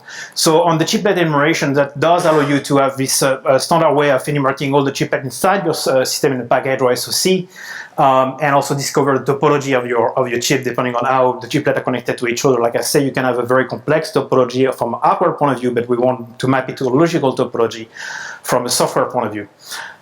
The firmware delivery, I've already talked a bit about it, but we want to have a way to deliver the firmware, and we don't want every chiplet to have a SPI or I2C or some kind of a connection to the outside world, because the number of pins we have on a package is often a premium thing. So we're going to want to have only one that goes to the Anchor chiplet, and the Anchor chiplet will be the one loading the firmware for everybody else. On the messaging side, we want a way for every chiplet to talk to each other. So we want to define how do you talk to each other, how you send signal, how you send messages, how do you send information that is needed by the Anchor chiplet, so it's capable of managing your whole chiplet. And finally, events. So when something bad happens, a thermal threshold or a power going above some limit and whatnot, you want to be able to send events to your Anchor chiplet so that it can take action as quickly as possible, so that your whole chip as a whole keep working as expected. So let's talk a little bit about security. On the security side, I wanted to first point out that UCIe is looking at many different markets, from data center, but also consumer product, think SCAR and other aspects like that. So from a security point of view, what matters really much more than all the consideration I'm going to go over is first you have to understand what is the threat model for your specific market. If you are in the data center, it's very much different than if you are inside a consumer product. A consumer product, you don't have any control over the environment in which your product is going to end up. So you don't know whether people are going to go start drilling inside your chip and so on. We have seen a lot of attacks, physical attacks, that not necessarily are hard to carry inside the data center. And you have different threat model for the data center, for instance. So that's very important to keep in mind, that the threat model you have will very much depend on the environment in which you are. So first, let's talk a little bit about the adversary model. So we have, as adversary, we have the supply chain, the hardware, the software. It's kind of the three big things we have. As a threats, we have like counterfeit, compromised chiplet. Somebody modifying the chiplet, somebody like trying to change the RTL, somebody adding something to the interposer also. You can have something on the interposer side. On more software side, you can have modify the boot, you can modify the boot image of one chiplet, you can try to modify the configuration and so on and so forth, enable debug and enable some side channel and whatnot. Obviously, we want to protect against any data leaks. So, usually with these configuration things, you have a bunch of keys inside the chips, and you have a bunch of protected memory and protected asset inside the chips. And you want to make sure that there is no way for anybody to get access to this protected information. Probing on the bus. So it might sound it's something that you can do inside a PCI Express. You can have a PCI Express interposer, for instance. But when you talk about package, probably like is telling to yourself that okay, it's not probably going to be doable. But again, you have to go back to which market you are. If you are a consumer market, you don't know where your product is going to end up, and people with your product might be able to go in a clean room and be able to drain inside your package and access the side channel. Access to debug port. Debug port is going to be also a big critical thing for us because we expect when you have multiple chiplets in a package for bring up, we expect everybody will want to bring their debug JTAG outside the package. So let's talk a little bit about the physical attacks. And I know it might sound like science fiction a little bit, but okay. So the die is not exposed, or the interconnect between all the individual chiplets is exposed at chip encapsulation. And so somebody can decapsulate the chips and put probes between two chiplets and try to attack the two chiplets by putting probes on between the two chiplets. Also, the interconnect is typically on the upper, when you have the advanced package, the interconnect is typically on the upper metal layers. So it's kind of easier to do man-in-the-middle attacks. And finally, one of the attacks is like, because we define the beachfront, because we define the bump map of all the signal between two chiplets, it's much easier to do electromagnetic field invalidation to attack. So to attack basically the link between two chiplets by electromagnetic interference. So that's another way that you can attack a package without necessarily being invasive inside the package, just by putting the probe in the right place. You do an X-ray of the package and you know where the two chiplets are, and then you can figure out what the beachfront is, and then you can know, the clock signal is there, and so I can do my electromagnetic attack if I put my my probe here. So from a security point of view, we believe that we're going to want to enforce a root of trust inside the Anchor chips that I was talking about. And that's going to be the one that provides you the attestation about, hey, what is the firmware I've been loading, what is like the configuration and so forth of my full chips. We don't want to pass anything in clear between chiplets because, like I say, it will depend actually on your threat model. But if you have a threat model where you assume that people can put a probe between two chiplets, then you don't want anybody to be able to see any secure set between the two chiplets. For lack of a better word, we're looking at having a local root of trust, but really we don't want to call it a root of trust. So we're looking for a name. One of the hardest things in computer science is finding names for things. So it's really not a root of trust as you think it. It's not like a Calipro, something complex or advanced, but it's something very, very small, something very, very simple that can provide you a way to protect a secure asset inside each chiplet, because each chiplet will have some amount of secure asset that it needs to protect and it needs to have local to the chiplet. Like I was saying, the Anchor die, it most likely be the one that will have the root of trust, and it's also the one where we want the policy to happen. We want the Anchor to be the one defining the policy of the chip. We don't want every chiplet to go and define their own policy, because if you start doing a mix and match, you will have different policy, and it will become complex to have a coherent and cohesive picture when it comes to security. So that's what I add on security. So, and I also have this last slide before I take question. It's more a slide overall about UCIe. So I wanted to emphasize, this is the UCIe point of view. It's like, we are an open industry standard, and we want to establish an open ecosystem around chiplet. And we believe we have the ubiquitous interconnect at the package level. And we believe that we're going to be as successful as PCI Express and CXL have been at the board level. And we have tremendous support across the industry to make that happen. And we have seen multiple announcements around IP going up. You can find the UCIe 1.0 and 1.1 specification on our website. And the UCIe consortium is really welcoming any companies and institutions that want to join the organization. We are a very friendly bunch of work group, and you will see all the printer here. Very nice to talk to, and you can talk about multiple aspects. So we have working group on electrical, on protocol, form factor, compliance, management and security, system software, and we also have a working group on automotive. And we also have a marketing working group, because it's very important that we make this technology aware, and we push the information about what we're doing inside the industry, so that we see a growing ecosystem around UCIe. So please come join us on this journey, because it's just started. You see, it's a very young consortium, and we are doing a lot of very interesting things inside the working group. So please come join us working on UCIe. And with that, I will take the remaining time to take questions. Do we have a question on the Slack? We do. This one comes from Akash Chandrasekhar from NVIDIA. So you sort of touched on this, but maybe he wants more details. Do you have any security standards for UCIe, maybe using the sideband? So Yeah, so maybe I forgot to say that, but yeah, all the management and security aspect I was talking about is leveraging the sideband channel. It's not in-band, so it's all about the sideband. That's why when I was saying that the firmware I'm talking about, the software I'm talking about, is the firmware, low-level firmware. It's on the sideband that we're looking first and foremost on the management and security software working group. You said that there was no proprietary root of trust from the anchor die to the other dies.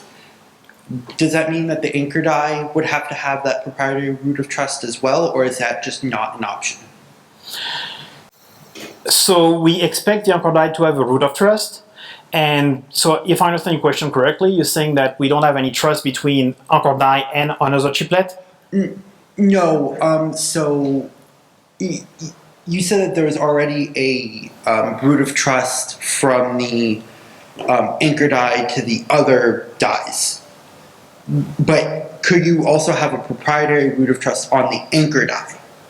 So I'm thinking something like AMD's PSP as a root of trust, something like that on the anchor die, and then...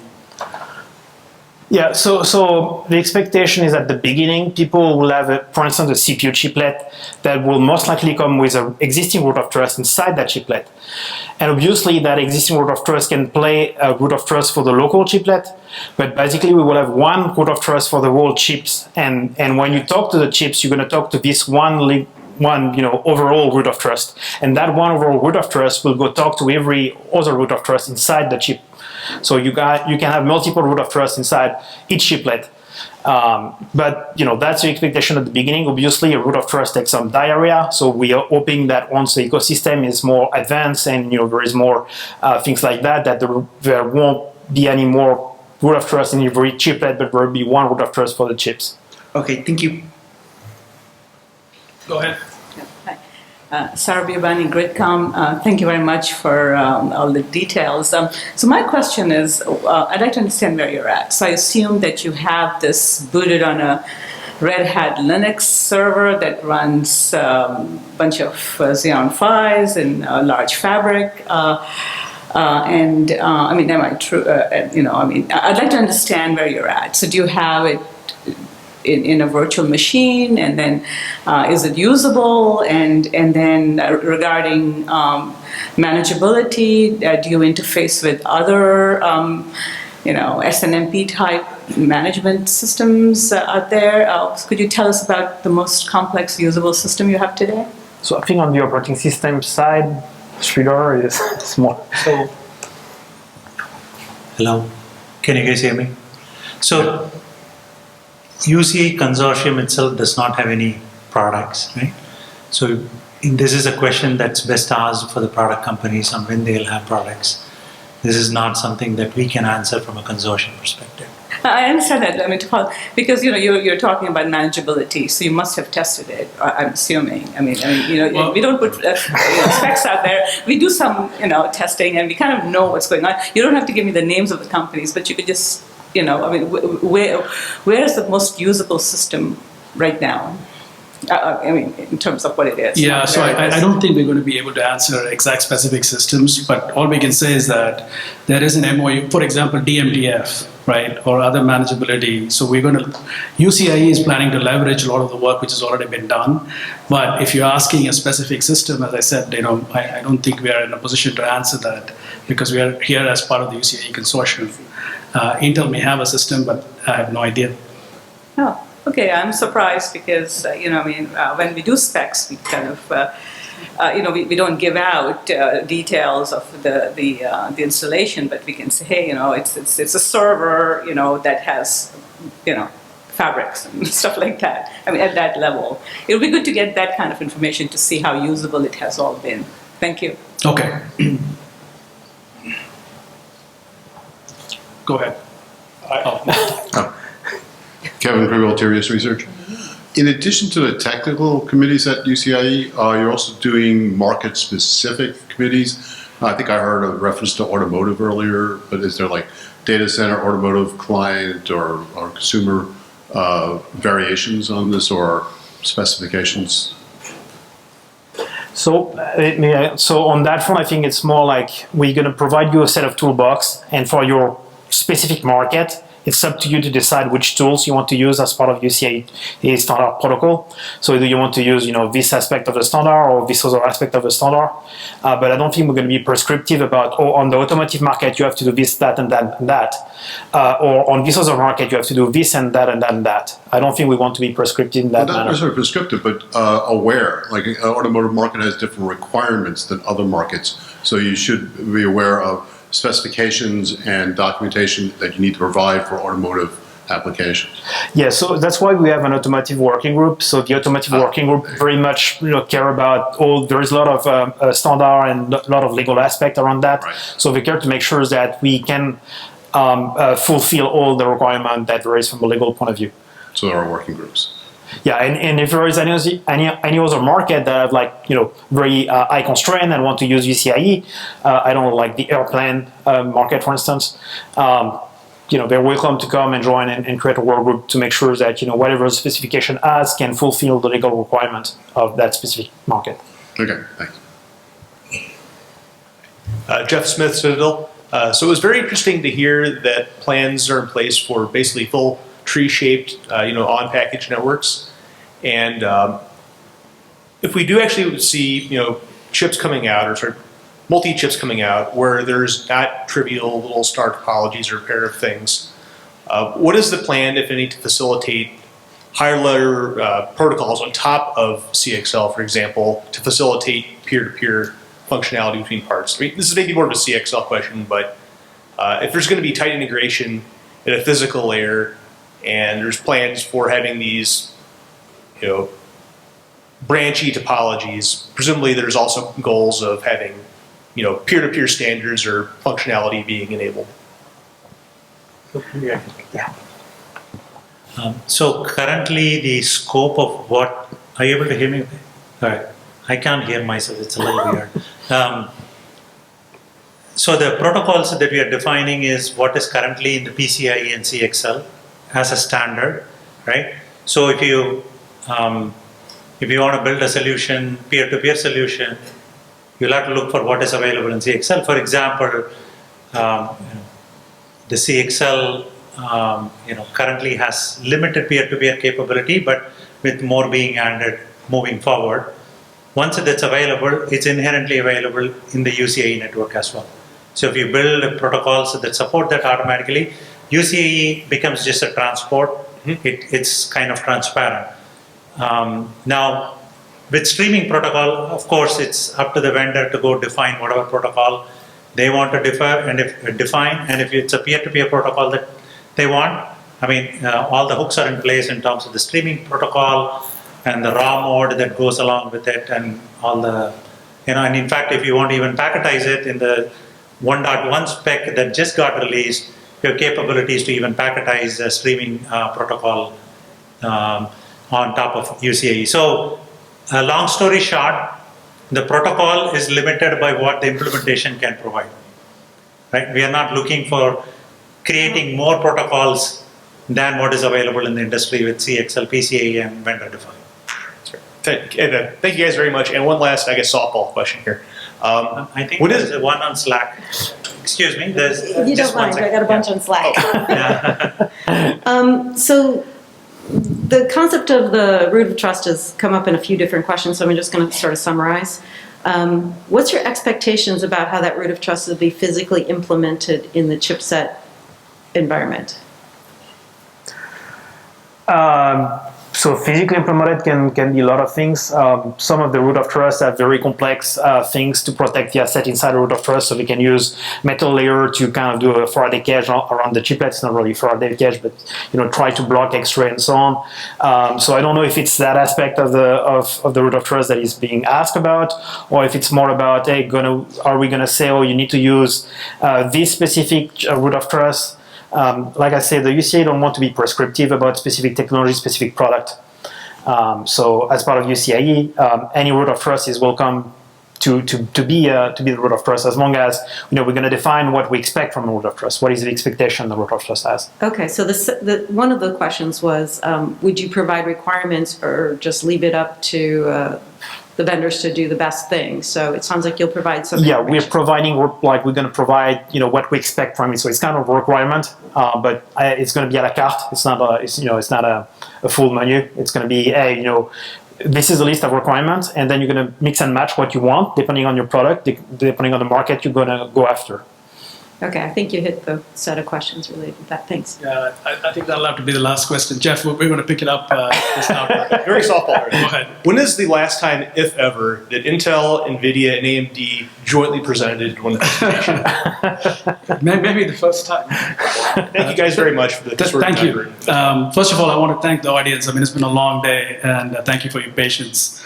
I want to thank the program committee for this opportunity for UCIe. And the incredible group of volunteers who helped us pull this together. So thank you all. Thank you, the speakers. I think it concludes the event.